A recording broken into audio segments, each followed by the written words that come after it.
life that he became a husband and the father of a family. As the circumstances of his marriage illustrate his character, I cannot refrain from relating them. One of his most intimate friends was a merchant who, from a flourishing state, fell, through numerous mischances, into poverty.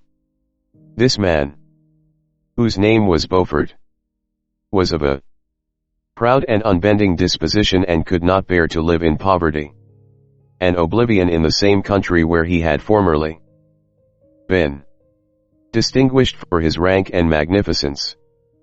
Having paid his debts, therefore, in the most honorable manner, he retreated with his daughter to the town of Lucerne, where he lived unknown and in wretchedness.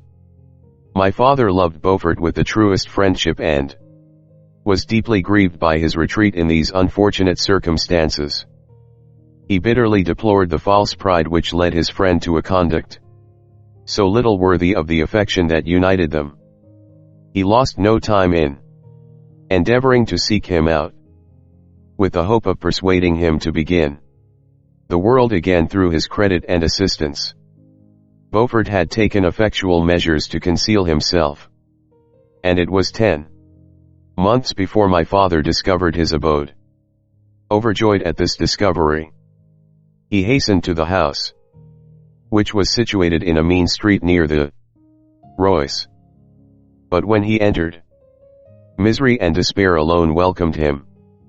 Beaufort had saved but a very small sum of money from the wreck of his fortunes, but it was sufficient to provide him with sustenance for some months, and in the meantime he hoped to procure some respectable employment in a merchant's house.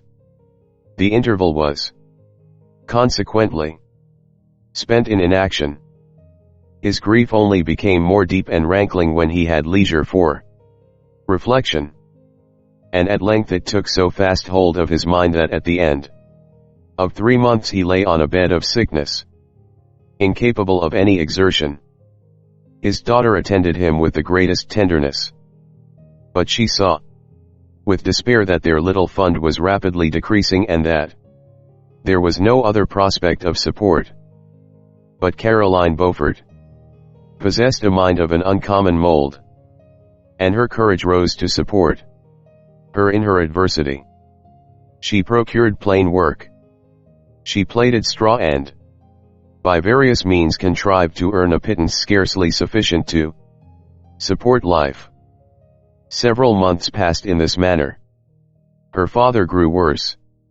Her time was more entirely occupied in attending him. Her means of subsistence decreased, and in the 10th month her father died in her arms, leaving her an orphan and a beggar. This last blow overcame her, and she knelt by Beaufort's coffin weeping bitterly. When my father entered the chamber, he came like a protecting spirit to the poor girl, who committed herself to his care, and after the interment of his friend he conducted her to Geneva and placed her under the protection of a relation. 2 years after this event Caroline became his wife. There was a considerable difference between the ages of my parents, but this circumstance seemed to unite them only closer in bonds of devoted affection. There was a sense of justice in my father's upright mind, which rendered it necessary that he should approve highly to love strongly. Perhaps during former years he had suffered from the late discovered unworthiness of one beloved and so was disposed to set a greater value on tried worth. There was a show of gratitude and worship in his attachment to my mother, differing wholly from the doting fondness of age, for it was inspired by reverence for her virtues and a desire to be the means of, in some degree, recompensing her for the sorrows she had endured, but which gave inexpressible grace to his behavior to her. Everything was made to yield to her wishes, and her convenience. He strove to shelter her, as a fair exotic is sheltered by the gardener, from every rougher wind, and to surround her with all that could tend to excite pleasurable emotion in her soft and benevolent mind. Her health, and even the tranquility of her hitherto constant spirit, had been shaken by what she had gone through.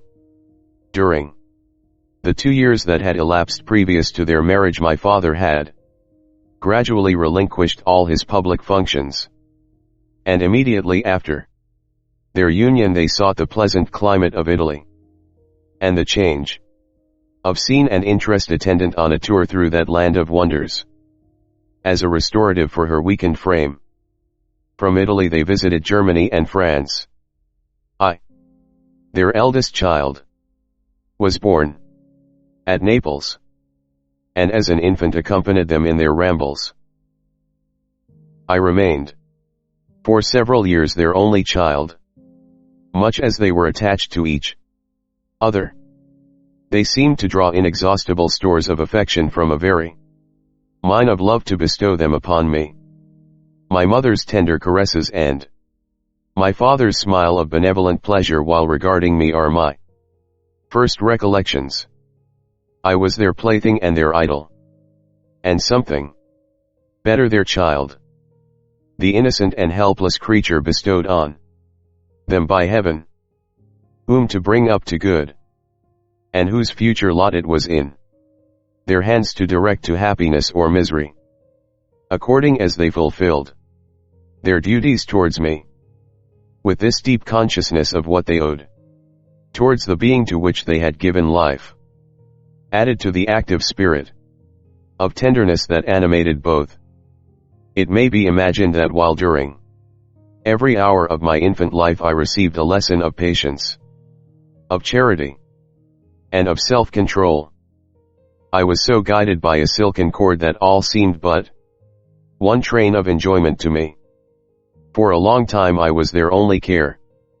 My mother had much desired to have a daughter, but I continued their single offspring. When I was about 5 years old, while making an excursion beyond the frontiers of Italy, they passed a week on the shores of the Lake of Como. Their benevolent disposition often made them enter the cottages of the poor. This, to my mother, was more than a duty. It was a necessity, a passion, remembering what she had suffered, and how she had been relieved, for her to act in her turn the guardian angel to the afflicted. During one of their walks a poor cot in the foldings of a veil attracted their notice as being singularly disconsolate, while the number of half-clothed children gathered about it spoke of penury in its worst shape. One day, when my father had gone by himself to Milan, my mother, accompanied by me, visited this abode. She found a peasant and his wife, hard-working, bent down by care and labor, distributing a scanty meal to 5 hungry babes. Among these there was one which attracted my mother far above all the rest. She appeared of a different stock. The 4 others were dark-eyed, hardy little vagrants. This child was thin and very fair. Her hair was the brightest living gold, and despite the poverty of her clothing, seemed to set a crown of distinction on her head. Her brow was clear and ample, her blue eyes cloudless, and her lips and the molding of her face so expressive of sensibility and sweetness that none could behold her without looking on her as of a distinct species, a being heaven sent, and bearing a celestial stamp in all her features. The peasant woman, perceiving that my mother fixed eyes of wonder and admiration on this lovely girl, eagerly communicated her history. She was not her child, but the daughter of a Milanese nobleman. Her mother was a German and had died on giving her birth. The infant had been placed with these good people to nurse. They were better off then. They had not been long married, and their eldest child was but just born. The father of their charge was one of those Italians nursed in the memory of the antique glory of Italy, one among the _schiavi agni fermenti, who exerted himself to obtain the liberty of his country. He became the victim of its weakness. Whether he had died or still lingered in the dungeons of Austria was not known. His property was confiscated. His child became an orphan and a beggar. She continued with her foster parents and bloomed in their rude abode. Fairer than a garden rose among dark-leaved brambles. When my father returned from Milan, he found playing with me in the hall of our villa a child fairer than pictured cherub, a creature who seemed to shed radiance from her looks and whose form and motions were lighter than the chamois of the hills. The apparition was soon explained. With his permission, my mother prevailed on her rustic guardians to yield their charge to her. They were fond of the sweet orphan. Her presence had seemed a blessing to them. But it would be unfair to her to keep her in poverty and want when Providence afforded her such powerful protection. They consulted their village priest, and the result was that Elizabeth Lavenza became the inmate of my parents' house, my more than sister, the beautiful and adored companion of all my occupations and my pleasures. Everyone loved Elizabeth. The passionate and almost reverential attachment with which all regarded her became, while I shared it, my pride and my delight. On the evening previous to her being brought to my home, my mother had said playfully, "I have a pretty present for my Victor, tomorrow he shall have it." And when, on the morrow, she presented Elizabeth to me as her promised gift, I, with childish seriousness, interpreted her words literally and looked upon Elizabeth as mine to protect, love, and cherish.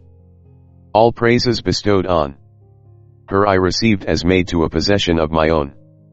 We called each other familiarly by the name of cousin. No word, no expression could body forth the kind of relation in which she stood to me, my more than sister, since till death she was to be mine only. Chapter 2. We were brought up together. There was not quite a year difference in our ages. I need not say that we were strangers to any species of disunion or dispute. Harmony was the soul of our companionship, and the diversity and contrast that subsisted in our characters drew us nearer together. Elizabeth was of a calmer and more concentrated disposition, but, with all my ardor, I was capable of a more intense application and was more deeply smitten with the thirst for knowledge. She busied herself with following the aerial creations of the poets, and in the majestic and wondrous scenes which surrounded our Swiss home, the sublime shapes of the mountains, the changes of the seasons, tempest and calm, the silence of winter, and the life and turbulence of our alpine summers, she found ample scope for admiration and delight.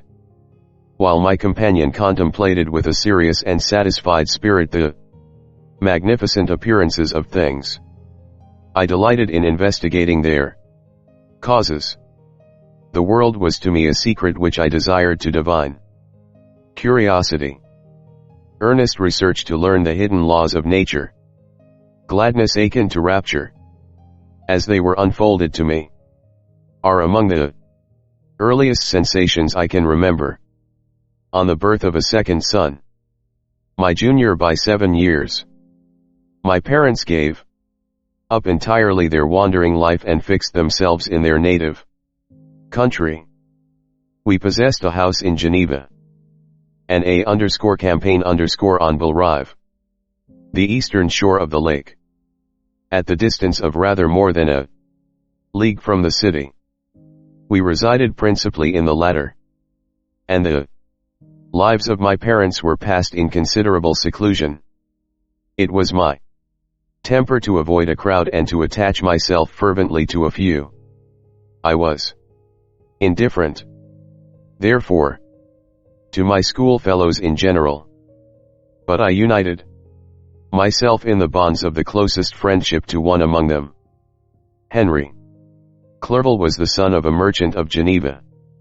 He was a boy of singular talent and fancy.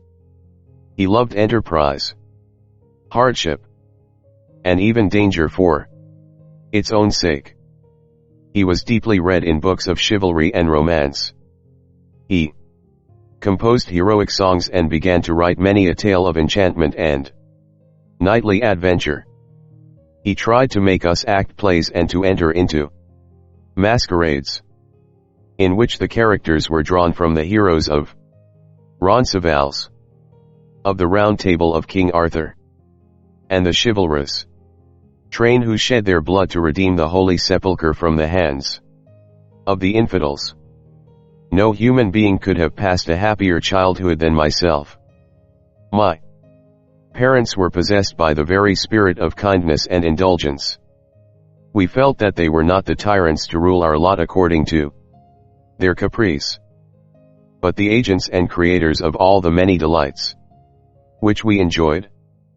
When I mingled with other families, I distinctly discerned how peculiarly fortunate my lot was, and gratitude assisted the development of filial love. My temper was sometimes violent, and my passions vehement, but by some law in my temperature they were turned not towards childish pursuits, but to an eager desire to learn, and not to learn all things indiscriminately. I confess that neither the structure of languages, nor the code of governments, nor the politics of various states possessed attractions for me. It was the secrets of heaven and earth that I desired to learn, and whether it was the outward substance of things or the inner spirit of nature and the mysterious soul of man that occupied me, still my inquiries were directed to the metaphysical, or in its highest sense, the physical secrets of the world. Meanwhile Clerval occupied himself, so to speak, with the moral relations of things, the busy stage of life. The virtues of heroes and the actions of men were his theme, and his hope and his dream was to become one among those whose names are recorded in story as the gallant and adventurous benefactors of our species. The saintly soul of Elizabeth shone like a shrine-dedicated lamp in our peaceful home. Her sympathy was ours. Her smile, her soft voice, the sweet glance of her celestial eyes were ever there to bless and animate us. She was the living spirit of love to soften and attract. I might have become sullen in my study, rough through the ardor of my nature, but that she was there to subdue me to a semblance of her own gentleness. And Clerval could not ill entrench on the noble spirit of Clerval. Yet he might not have been so perfectly humane, so thoughtful in his generosity, so full of kindness and tenderness amidst his passion for adventurous exploit, had she not unfolded to him the real loveliness of beneficence and made the doing good the end and aim of his soaring ambition. I feel exquisite pleasure in dwelling on the recollections of childhood, before misfortune had tainted my mind and changed its bright visions of extensive usefulness into gloomy and narrow reflections upon self. Besides, in drawing the picture of my early days, I also record those events which led, by insensible steps, to my after tale of misery. For when I would account to myself for the birth of that passion which afterwards ruled my Destiny I find it arise, like a mountain river, from ignoble and almost forgotten sources. But, swelling as it proceeded, it became the torrent, which, in its course, has swept away all my hopes and joys. Natural philosophy is the genius that has regulated my fate. I desire, therefore, in this narration, to state those facts which led to my predilection for that science. When I was 13 years of age we all went on a party of pleasure to the baths near the Nen. The inclemency of the weather obliged us to remain a day confined to the inn. In this house I chanced to find a volume of the works of Cornelius Agrippa. I opened it with apathy. The theory which he attempts to demonstrate and the wonderful facts which he relates soon changed this feeling into enthusiasm. A new light seemed to dawn upon my mind, and bounding with joy, I communicated my discovery to my father. My father looked carelessly at the title page of my book and said, "Ah, Cornelius Agrippa. My dear Victor, do not waste your time upon this. It is sad trash." If, instead of this remark, my father had taken the pains to explain to me that the principles of Agrippa had been entirely exploded and that a modern system of science had been introduced which possessed much greater powers than the ancient, because the powers of the latter were chimerical, while those of the former were real and practical. Under such circumstances I should certainly have thrown Agrippa aside and have contented my imagination, warmed as it was, by returning with greater ardor to my former studies. It is even possible that the train of my ideas would never have received the fatal impulse that led to my ruin. But the cursory glance my father had taken of my volume by no means assured me that he was acquainted with its contents, and I continued to read with the greatest avidity. When I returned home my first care was to procure the whole works of this author, and afterwards of Paracelsus and Albertus Magnus. I read and studied the wild fancies of these writers with delight. They appeared to me treasures known to few besides myself. I have described myself as always having been imbued with a fervent longing to penetrate the secrets of nature. In spite of the intense labor and wonderful discoveries of modern philosophers, I always came from my studies discontented and unsatisfied. Sir Isaac Newton is said to have avowed that he felt like a child picking up shells beside the great and unexplored ocean of truth. Those of his successors in each branch of natural philosophy with whom I was acquainted appeared even to my boy's apprehensions as tyros engaged in the same pursuit. The untaught peasant beheld the elements around him and was acquainted with their practical uses. The most learned philosopher knew little more. He had partially unveiled the face of nature, but her immortal lineaments were still a wonder and a mystery. He might dissect, anatomize, and give names, but not to speak of a final causes in their secondary and tertiary grades were utterly unknown to him. I had gazed upon the fortifications and impediments that seemed to keep human beings from entering the citadel of nature, and rashly and ignorantly I had repined. But here were books, and here were men who had penetrated deeper and knew more. I took their word for all that they averred, and I became their disciple. It may appear strange that such should arise in the 18th century, but while I followed the routine of education in the schools of Geneva, I was, to a great degree, self-taught with regard to my favorite studies. My father was not scientific, and I was left to struggle with a child's blindness, added to a student's thirst for knowledge. Under the guidance of my new preceptors, I entered with the greatest diligence into the search of the philosopher's stone and the elixir of life. But the latter soon obtained my undivided attention. Wealth was an inferior object.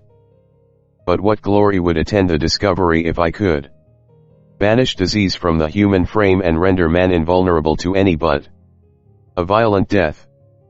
Nor were these my only visions. The raising of ghosts or devils was a promise liberally accorded by my favorite authors, the fulfillment of which I most eagerly sought. And if my incantations were always unsuccessful, I attributed the failure rather to my own inexperience and mistake than to a want of skill or fidelity in my instructors. And thus for a time I was occupied by exploded systems, mingling, like an unadept, 1,000 contradictory theories and floundering desperately in a very slough of multifarious knowledge, guided by an ardent imagination and childish reasoning, till an accident again changed the current of my ideas. When I was about 15 years old, we had retired to our house near Belrive, when we witnessed a most violent and terrible thunderstorm. It advanced from behind the mountains of Jura, and the thunder burst at once, with frightful loudness from various quarters of the heavens. I remained, while the storm lasted, watching its progress with curiosity and delight. As I stood at the door, on a sudden I beheld a stream of fire issue from an old and beautiful oak which stood about 20 yards from our house. And so soon as the dazzling light vanished, the oak had disappeared, and nothing remained but a blasted stump.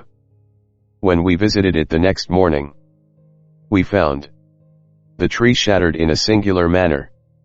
It was not splintered by the shock, but entirely reduced to thin ribbons of wood.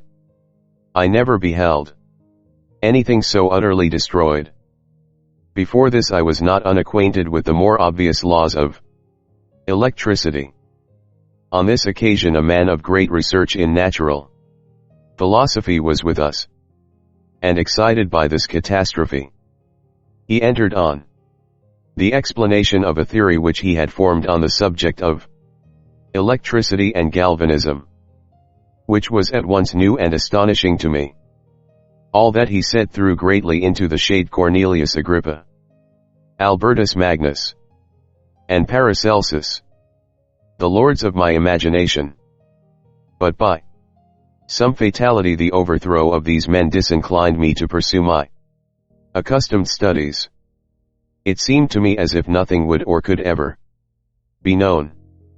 All that had so long engaged my attention suddenly grew despicable. By one of those caprices of the mind which we are perhaps most subject to in early youth, I at once gave up my former occupations, set down natural history and all its progeny as a deformed and abortive creation, and entertained the greatest disdain for a would-be science which could never even step within the threshold of real knowledge.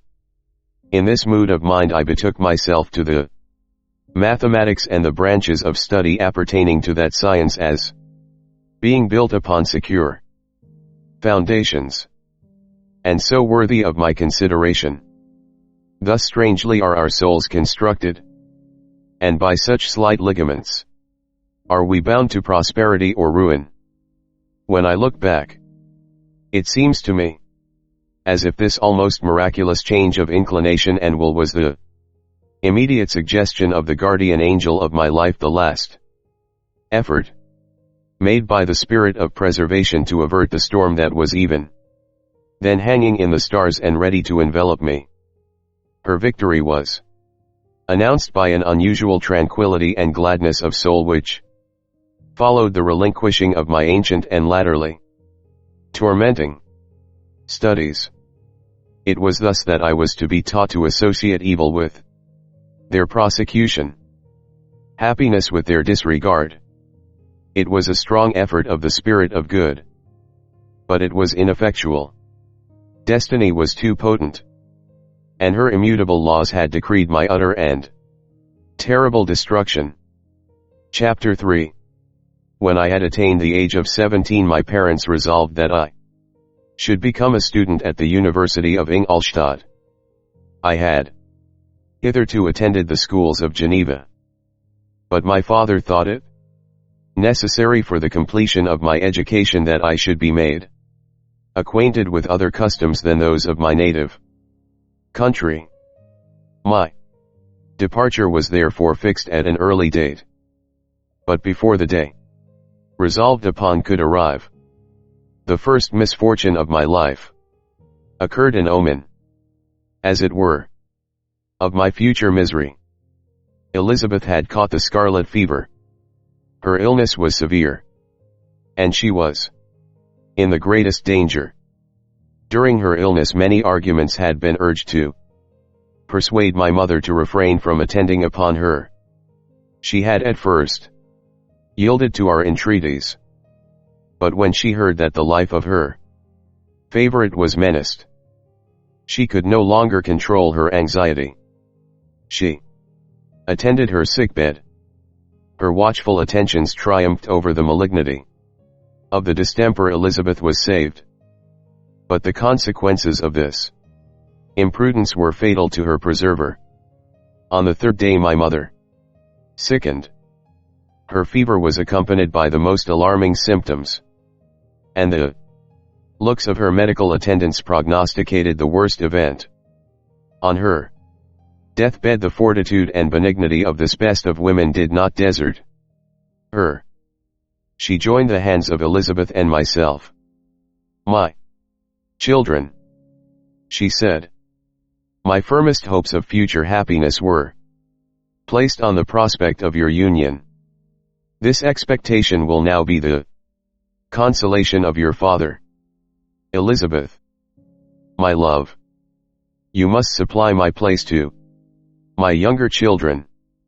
Alas, I regret that I am taken from you. And happy and beloved as I have been, is it not hard to quit you all? But these are not thoughts befitting me. I will endeavor to resign myself cheerfully to death and will indulge a hope of meeting you in another world." She died calmly, and her countenance expressed affection even in death. I need not describe the feelings of those whose dearest ties are rent by that most irreparable evil, the void that presents itself to the soul, and the despair that is exhibited on the countenance.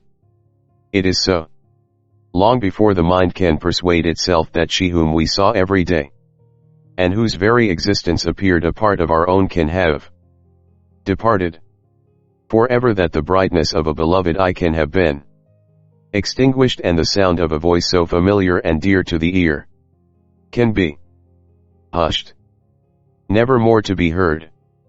These are the reflections of the first days. But when the lapse of time proves the reality of the evil, then the actual bitterness of grief commences. Yet from whom has not that rude hand rent away some dear connection?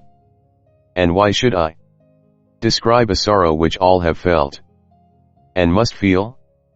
The time at length arrives when grief is rather an indulgence than a necessity, and the smile that plays upon the lips, although it may be deemed a sacrilege, is not banished. My mother was dead, but we had still duties which we ought to perform. We must continue our course with the rest and learn to think ourselves fortunate whilst one remains whom the spoiler has not seized. My departure for Ingolstadt, which had been deferred by these events, was now again determined upon. I obtained from my father a respite of some weeks. It appeared to me sacrilege so soon to leave the repose, akin to death, of the house of mourning and to rush into the thick of life. I was new to sorrow, But it did not the less alarm me. I was unwilling to quit the sight of those that remained to me.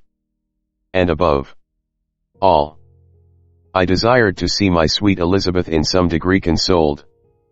She indeed veiled her grief and strove to act the comforter to us all.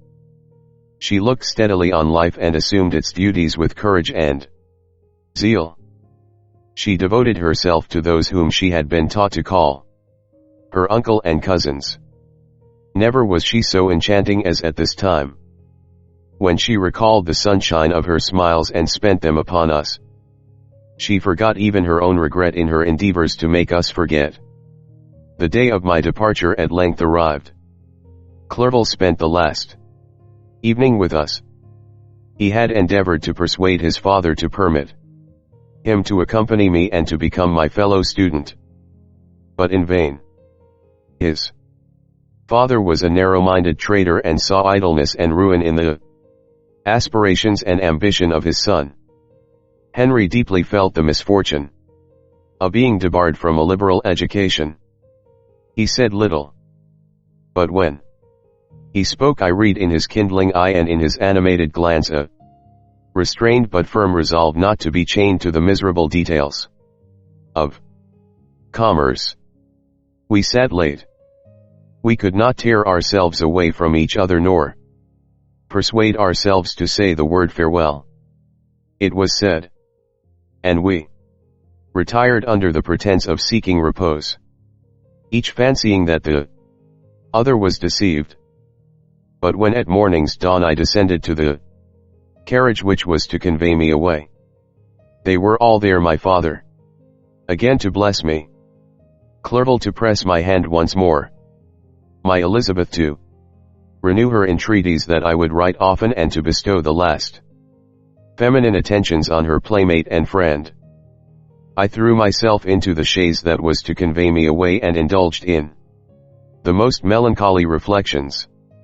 I, who had ever been surrounded by amiable companions, continually engaged in endeavoring to bestow mutual pleasure, I was now alone. In the university whither I was going I must form my own friends and be my own protector. My life had hitherto been remarkably secluded and domestic, and this had given me invincible repugnance to new countenances. I loved my brothers, Elizabeth and Clerval. These were old familiar faces. But I believed myself totally unfitted for the company of strangers. Such were my reflections as I commenced my journey. But as I proceeded, my spirits and hopes rose. I ardently desired the acquisition of knowledge. I had often, when at home, thought it hard to remain during my youth cooped up in one place and had longed to enter the world and take my station among other human beings. Now my desires were complied with, and it would, indeed, have been folly to repent. I had sufficient leisure for these and many other reflections during my journey to Ingolstadt, which was long and fatiguing. At length the high white steeple of the town met my eyes. I alighted and was conducted to my solitary apartment to spend the evening as I pleased. The next morning I delivered my letters of introduction and paid a visit to some of the principal professors. Chance, or rather the evil influence, the angel of destruction, which asserted omnipotent sway over me, from the moment I turned my reluctant steps from my father's door, led me first to M.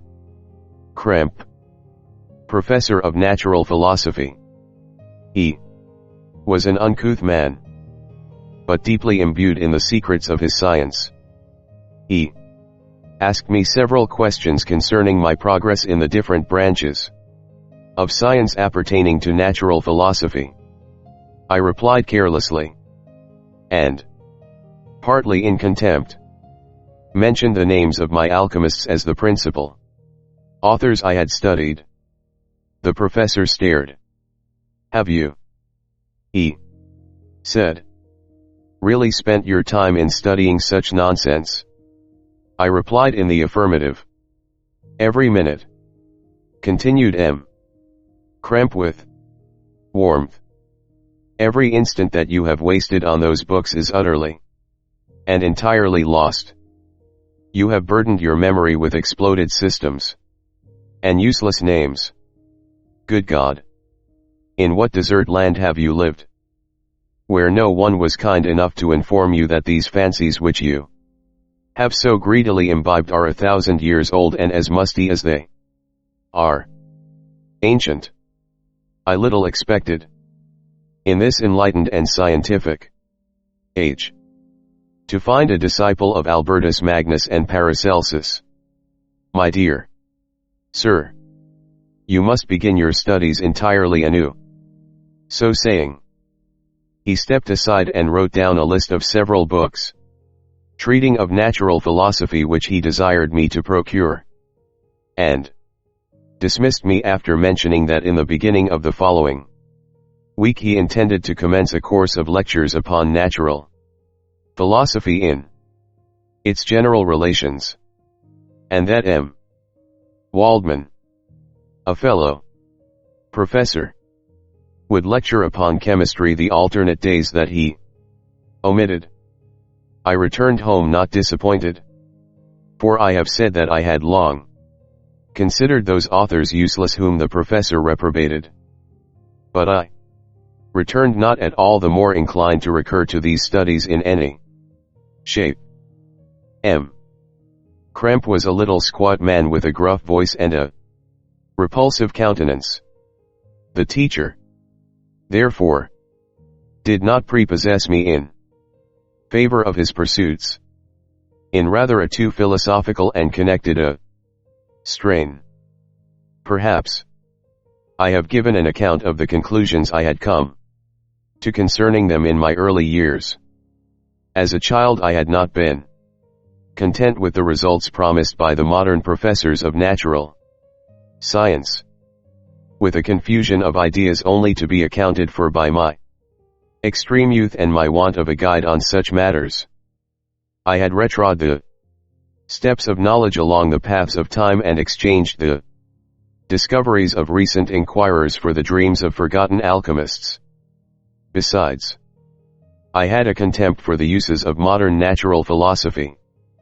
It was very different when the masters of the science sought immortality and power. Such views, although futile, were grand. But now, the scene was changed. The ambition of the inquirer seemed to limit itself to the annihilation of those visions on which my interest in science was chiefly founded. I was required to exchange chimeras of boundless grandeur for realities of little worth. Such were my reflections during the first 2 or 3 days of my residence at Ingolstadt, which were chiefly spent in becoming acquainted with the localities and the principal residents in my new abode. But as the ensuing week commenced, I thought of the information which M. Cramp had given me concerning the lectures, and although I could not consent to go and hear that little conceited fellow deliver sentences out of a pulpit, I recollected what he had said of M. Waldman, whom I had never seen, as he had hitherto been out of town, partly from curiosity and partly from idleness. I went into the lecturing room, which M. Waldman entered shortly after. This professor was very unlike his colleague. He appeared about 50 years of age, but with an aspect expressive of the greatest benevolence. A few gray hairs covered his temples, but those at the back of his head were nearly black. His person was short but remarkably erect, and his voice the sweetest I had ever heard. He began his lecture by a recapitulation of the history of chemistry and the various improvements made by different men of learning, pronouncing with fervor the names of the most distinguished discoverers. He then took a cursory view of the present state of the science and explained many of its elementary terms. After having made a few preparatory experiments, he concluded with a panegyric upon modern chemistry, the terms of which I shall never forget. The ancient teachers of this science, said he, promised impossibilities and performed nothing. The modern masters promise very little. They know that metals cannot be transmuted and that the elixir of life is a chimera, but these philosophers, whose hands seem only made to dabble in dirt, and their eyes to pore over the microscope or crucible, have indeed performed miracles. They penetrate into the recesses of nature and show how she works in her hiding places. They ascend into the heavens. They have discovered how the blood circulates, and the nature of the air we breathe. They have acquired new and almost unlimited powers. They can command the thunders of heaven, mimic the earthquake, and even mock the invisible world with its own shadows. Such were the professor's words, rather let me say such the words of the fate announced to destroy me. As he went on, I felt as if my soul were grappling with a palpable enemy. One by one the various keys were touched which formed the mechanism of my being. Chord after chord was sounded, and soon my mind was filled with one thought, one conception, one purpose. So much has been done, exclaimed the soul of Frankenstein. More, far more, will I achieve. Treading in the steps already marked, I will pioneer a new way, explore unknown powers, and unfold to the world the deepest mysteries of creation. I closed not my eyes that night. My internal being was in a state of insurrection and turmoil. I felt that order would thence arise, but I had no power to produce it. By degrees, after the morning's dawn, sleep came. I awoke, and my yesternight's thoughts were as a dream. There only remained a resolution to return to my ancient studies and to devote myself to a science for which I believed myself to possess a natural talent. On the same day I paid M. Waldman a visit. His manners in private were even more mild and attractive than in public, for there was a certain dignity in his mien during his lecture which in his own house was replaced by the greatest affability and kindness. I gave him pretty nearly the same account of my former pursuits as I had given to his fellow professor. He heard with attention the little narration concerning my studies and smiled at the names of Cornelius, Agrippa and Paracelsus, but without the contempt that M. Krempe had exhibited. He said that these were men to whose indefatigable zeal modern philosophers were indebted for most of the foundations of their knowledge. They had left to us, as an easier task, to give new names, and arrange in connected classifications the facts which they in a great degree had been the instruments of bringing to light. The labors of men of genius, however erroneously directed, scarcely ever fail in ultimately turning to the solid advantage of mankind. I listened to his statement, which was delivered without any presumption or affectation, and then added that his lecture had removed my prejudices against modern chemists. I expressed myself in measured terms, with the modesty and deference due from a youth to his instructor, without letting escape inexperience in life would have made me ashamed any of the enthusiasm which stimulated my intended labors. I requested his advice concerning the books I ought to procure. I am happy, said M. Waldman, to have gained a disciple, and if your application equals your ability, I have no doubt of your success. Chemistry is that branch of natural philosophy in which the greatest improvements have been and may be made. It is on that account that I have made it my peculiar study. But at the same time, I have not neglected the other branches of science. A man would make but a very sorry chemist if he attended to that department of human knowledge alone. If your wish is to become really a man of science and not merely a petty experimentalist, I should advise you to apply to every branch of natural philosophy, including mathematics. He then took me into his laboratory and explained to me the uses of his various machines, instructing me as to what I ought to procure and promising me the use of his own when I should have advanced far enough in the science not to derange their mechanism. He also gave me the list of books which I had requested, and I took my leave. Thus ended a day memorable to me. It decided my future destiny. Chapter 4. From this day natural philosophy, and particularly chemistry, in the most comprehensive sense of the term, became nearly my sole occupation. I read with ardor those works, so full of genius and discrimination, which modern inquirers have written on these subjects. I attended the lectures and cultivated the acquaintance of the men of science of the university, and I found even in M.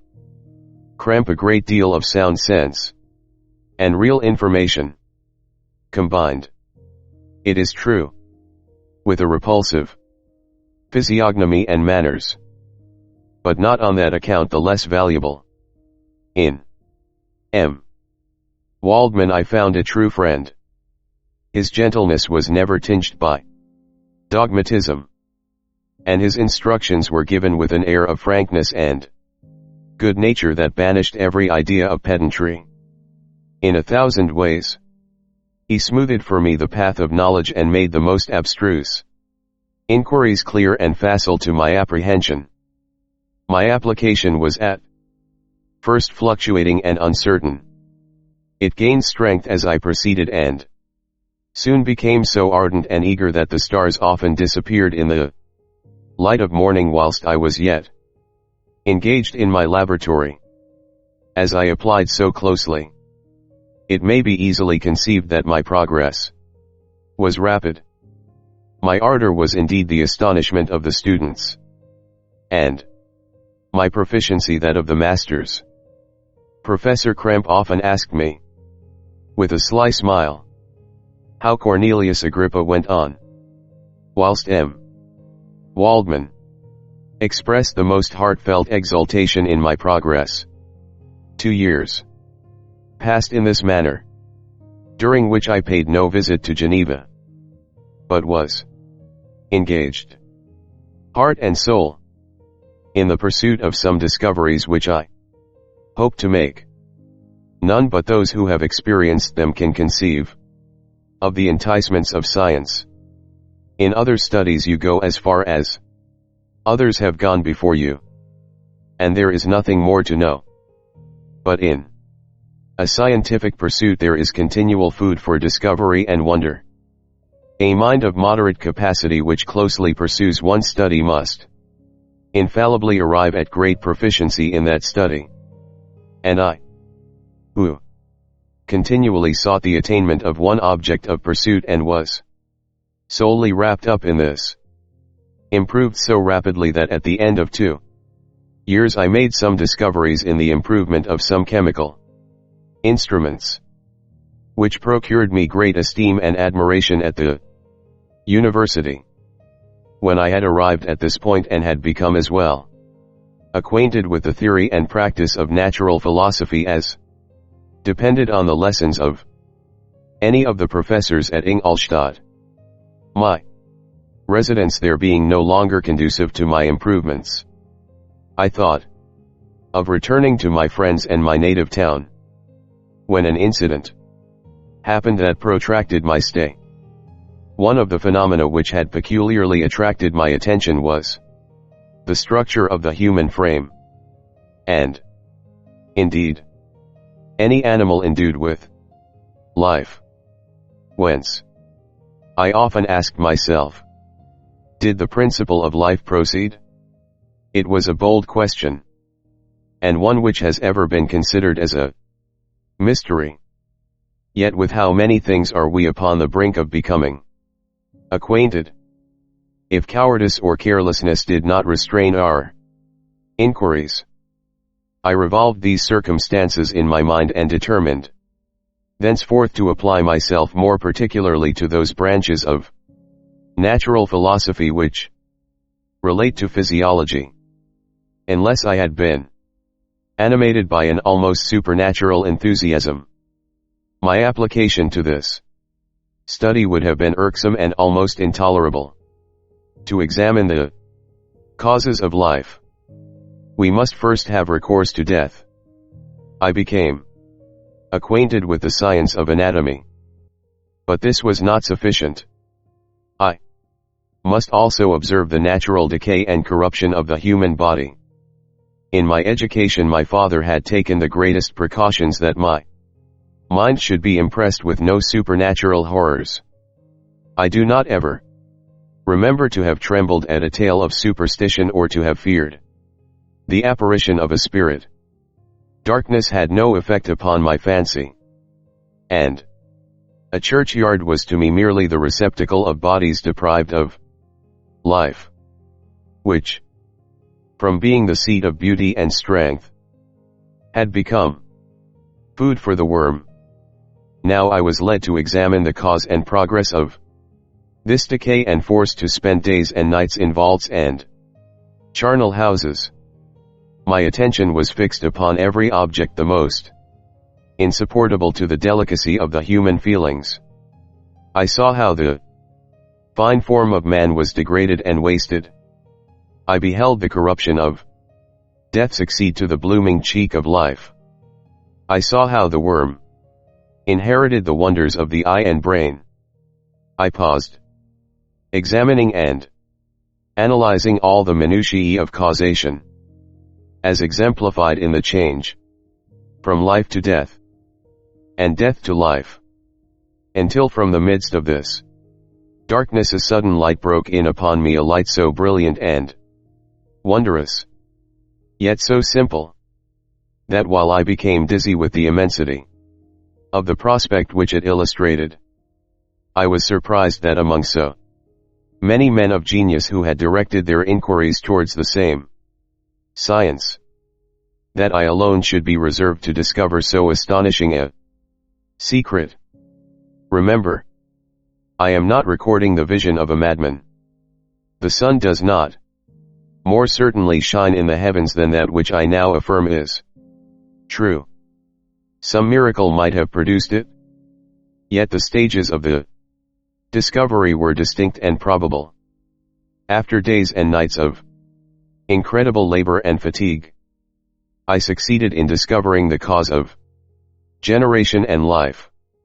Nay, more, I became myself capable of bestowing animation upon lifeless matter.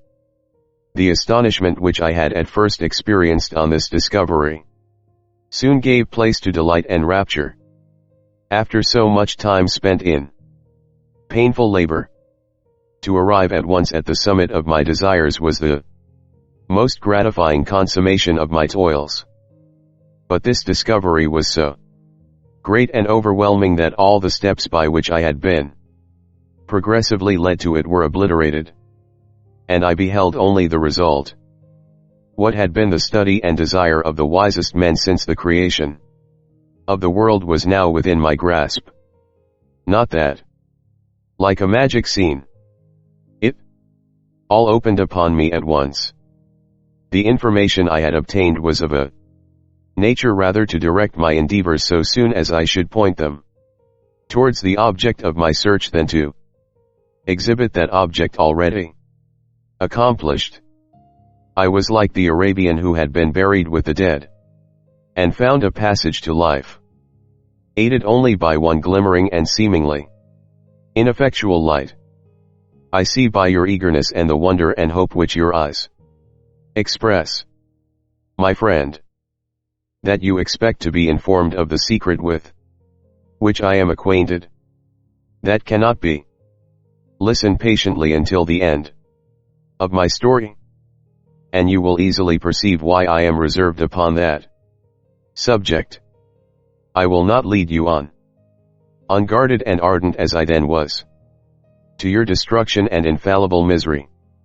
Learn from me, if not by my precepts, at least by my example. How dangerous is the acquirement of knowledge, and how much happier that man is who believes his native town to be the world, than he who aspires to become greater than his nature will allow. When I found so astonishing a power placed within my hands, I hesitated a long time concerning the manner in which I should employ it. Although I possessed the capacity of bestowing animation, yet to prepare a frame for the reception of it, with all its intricacies of fibers, muscles, and veins, still remained a work of inconceivable difficulty and labor. I doubted at first whether I should attempt the creation of a being like myself, or one of simpler organization. But my imagination was too much exalted by my first success to permit me to doubt of my ability to give life to an animal as complex and wonderful as man. The materials at present within my command hardly appeared adequate to so arduous an undertaking. But I doubted not that I should ultimately succeed. I prepared myself for a multitude of reverses. My operations might be incessantly baffled, and at last my work be imperfect.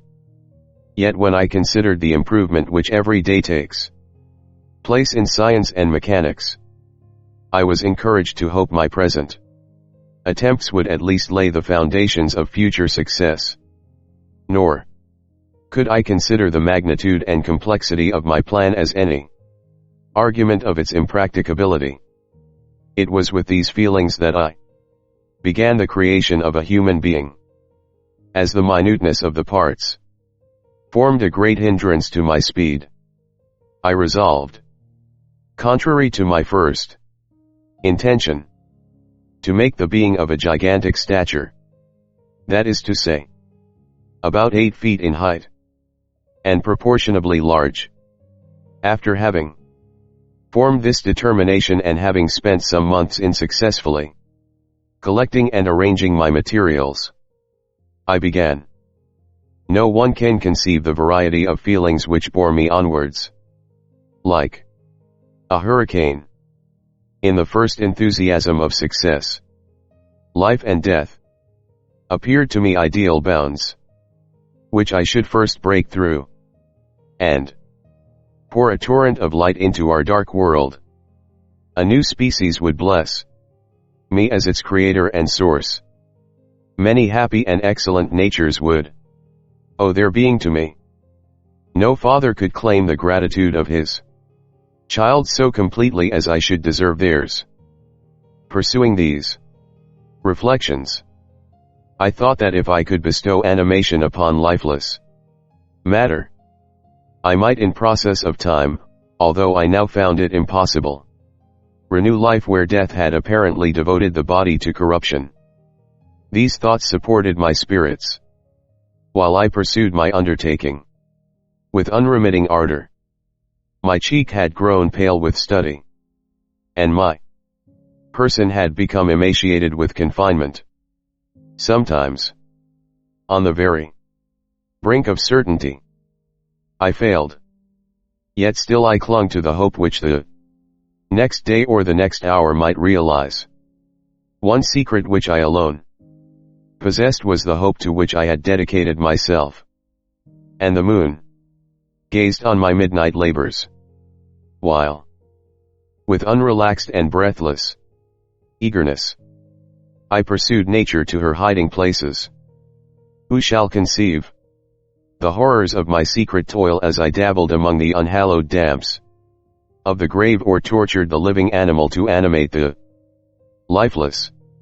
clay. My limbs now tremble, and my eyes swim with the remembrance. But then a resistless and almost frantic impulse urged me forward. I seemed to have lost all soul or sensation but for this one pursuit. It was indeed but a passing trance that only made me feel with renewed acuteness so soon as the unnatural stimulus ceasing to operate, I had returned to my old habits. I collected bones from charnel houses and disturbed, with profane fingers, the tremendous secrets of the human frame, in a solitary chamber, or rather cell, at the top of the house, and separated from all the other apartments by a gallery and staircase. I kept my workshop of filthy creation. My eyeballs were starting from their sockets in attending to the details of my employment. The dissecting room and the slaughterhouse furnished many of my materials, and often did my human nature turn with loathing from my occupation, whilst still urged on by an eagerness which perpetually increased, I brought my work near to a conclusion. The summer months passed while I was thus engaged, heart and soul, in one pursuit. It was a most beautiful season. Never did the fields bestow a more plentiful harvest or the vines yield a more luxuriant vintage. But my eyes were insensible to the charms of nature, and the same feelings which made me neglect the scenes around me caused me also to forget those friends who were so many miles absent, and whom I had not seen for so long a time. I knew my silence disquieted them, and I well remembered the words of my father. I know that while you are pleased with yourself you will think of us with affection, and we shall hear regularly from you. You must pardon me if I regard any interruption in your correspondence as a proof that your other duties are equally neglected.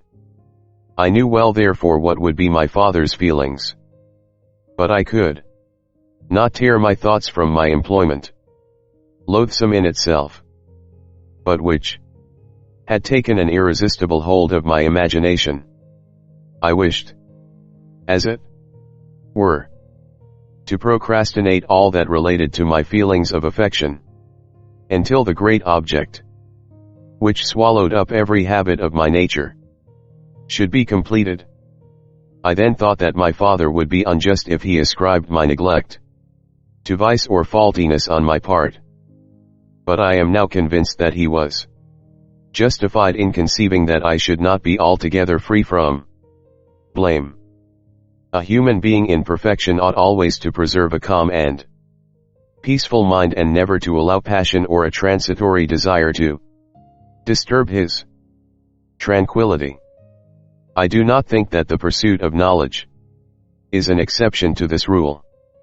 If the study to which you apply yourself has a tendency to weaken your affections and to destroy your taste for those simple pleasures in which no alloy can possibly mix, then that study is certainly unlawful.